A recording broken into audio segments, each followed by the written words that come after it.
പറയാൻ പോകുന്നത് കാടാമ്പുഴ ക്ഷേത്രത്തിൻ്റെ ഐതിഹ്യത്തെക്കുറിച്ചാണ്.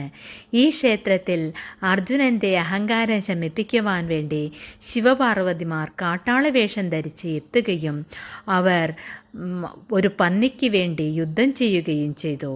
അങ്ങനെ രണ്ടുപേരും അങ്ങോട്ടും ഇങ്ങോട്ടും ആ പന്നിക്ക് വേണ്ടി തർക്കിച്ചു.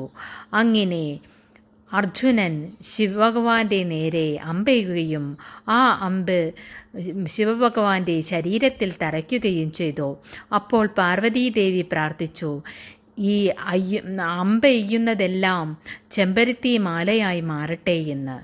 അങ്ങനെ അർജുനന് മനസ്സിലായി ഇത് അത്ഭുതകരമായ ഒരു ആരോ ആണെന്ന് മനസ്സിലാകുകയും അങ്ങനെ അർജുനൻ ആരാണെന്ന് അന്വേഷിക്കുകയും ചെയ്തു.